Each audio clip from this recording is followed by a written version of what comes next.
brain day battery မှာတက်ရောက်ခဲ့တဲ့မဟာလင်းထုံးဖြစ်ပါတယ်ကျွန်တော်တို့ INC first 3 brain day မှာတက်ရောက်ခဲ့မှမိတူဖြစ်ပါတယ်ရှင်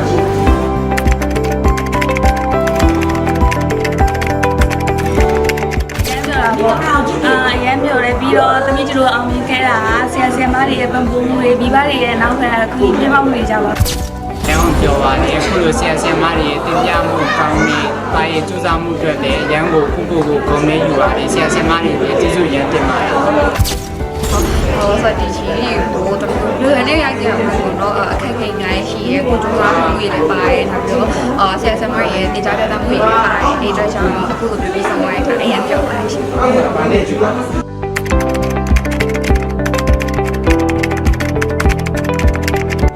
INC တင်တဲ့သမီးကိုအဲ့စာတင်ပြတဲ့ဝင်မှာပဲနဲ့ critical thinking တွေ time management တွေကိုထိန်းချောင်းမှုတွေလည်းလုပ်ပေးတယ်ပြီးတော့အဲ့လိုမျိုးတင်ကြားတာကူညီပေးမှုတွေကြောင့်အဲ့နောက်ကိုလုံးမဲ့လောက်ကိုင်းနေရော universe တက်မဲ့ဟာတွေမှာအထောက်အကူဖြစ်ပါတယ်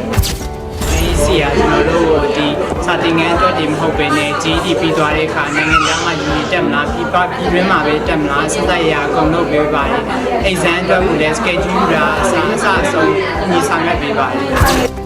ဆရာသမီးတော့အခုပြီးရတော့နောက်ကဟိုမှာလိုက်ပြီးတော့ဆရာမို့တော့အခုမှလုပ်ပြီးရ schedule ဆိုလို့ရှိရင်လည်းသူတို့ပြီးရတေချာပေါ့နော်နောက်ပြီးတော့လေ့ကျင့်ရမယ့် practice question တွေဆိုလို့ရှိရင်လည်းအများကြီးပြီးရဟုတ်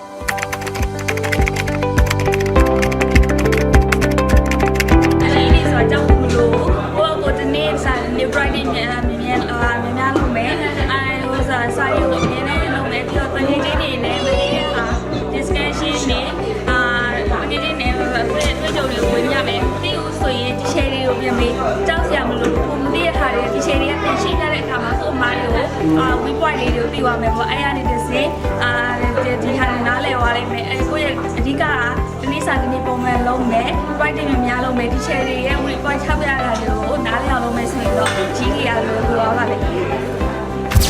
ဒီကိုလေးကြီးကိုတေချာလေ့ကျင့်သွားမယ်ဆိုတော့ဆောင်းမွေးကလွဲပါတယ်ရန်ရအခက်ခဲကြီးတော့မရှိပါဘူးနေ့စဉ်ပုံမှန်လုပ်သွားမယ်ဆိုတော့အဆင်ပြေပါတယ်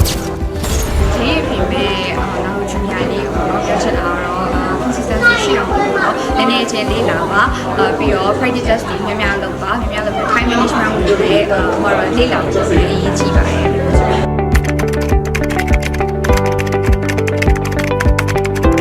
family time ပုံစံနဲ့ဖြစ်တယ်ဒီ share ရဲ့ဒီပြောင်းမှုကလည်းကောင်းတယ်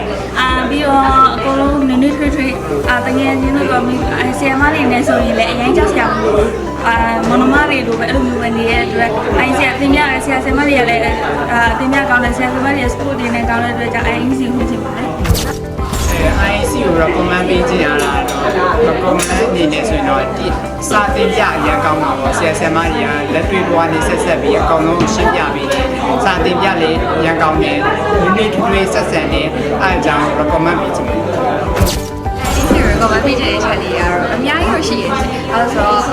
ဒီချက်ရလည်းအရင် supportive ဖြစ်တယ်။နောက်ပြီးတော့အကြောင်းကလုံးဝ family type ပုံစံမျိုးတွေပေါ့နော်။ကျွန်တော်တို့အတွက်အရင် family ဖြစ်တယ်။တကယ်ချင်းနေရာလည်းအရင်ပေါ့နော် friendly ဖြစ်ကြတယ်။နောက်တစ်ခုကကျတော့ညီမတို့ကဒီမှာကြီးတွေကိုတက်ပြီးသွားတယ်။ဒီမြောက်ပြီးရဲ့စင်မပြီးသေးဘူးပေါ့နော်။နောက်ထပ်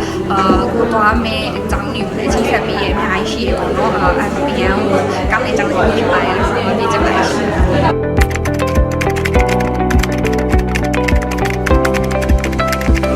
ပညာရေးလမ်းကြောင်းတွေအတွက်အရင်အထောက်အကူပေးမယ်။ GD နဲ့ပတ်သက်ပြီးတော့လည်း specialization ပေးနိုင်တယ်ပေါ့နော်။သင်ကြားရေးလည်းအရင်ကောင်းတယ်။ global education အတွက်သွားဖို့ဆိုလို့ရှိရင်ဒီ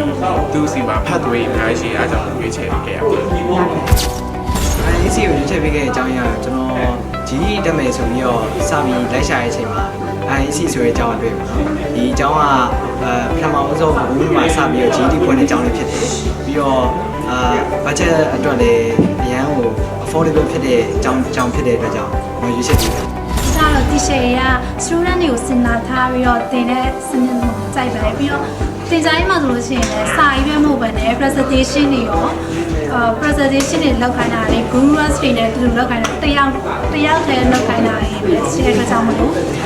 teamwork skill ကိုလည်းပို့ပြီးတိုးလာတယ်ပြီးတော့ communication skill လည်းပို့ပြီးတော့တိုးလာတယ်လို့ခံစားမိပါတယ် INC ကလူငယ်တွေတော့တကယ်ကောင်းတဲ့ကျောင်းကိုထင်မြင်ပြီးပါတယ်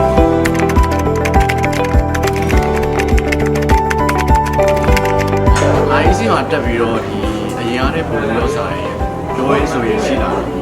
ယ်ဒါလို့ရှိရင်ဆက်ဆံရေးတွေပါကြောက်ရင်ပုံပြီးကောင်းမလားရှိလာတယ်အရင်ကတော့ introvert တယောက်ဖြစ်ပြီးတော့လူနဲ့စကားပြောအောင်ကြောက်တယ် INC တက်ပြီးတဲ့နောက်ပိုင်းမှာအဲ့လိုမျိုး presentation တွေလုပ်တယ်ဒီလိုမျိုးကဏ္ဍတွေ collaborate တွေလုပ်တဲ့အခါမှာပုံပြီးတော့ပြောရေးဆိုရင်ရှိလာတယ်ဆက်ဆံရေးလည်းပိုကောင်းလာတယ်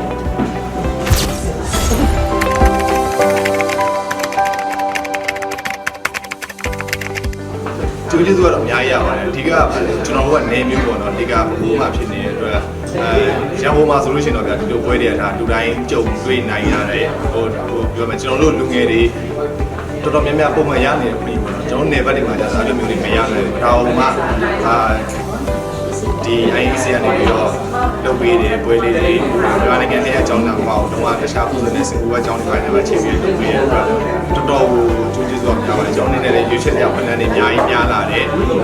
အဲမျိုးမှာဆိုပေမဲ့လည်းတခြားမျိုးကလူတွေရနေဝန်ထမ်းတွေကတော့ကျွန်တော်တို့ရတယ် INC ကိုကျေးဇူးတင်ပါတယ်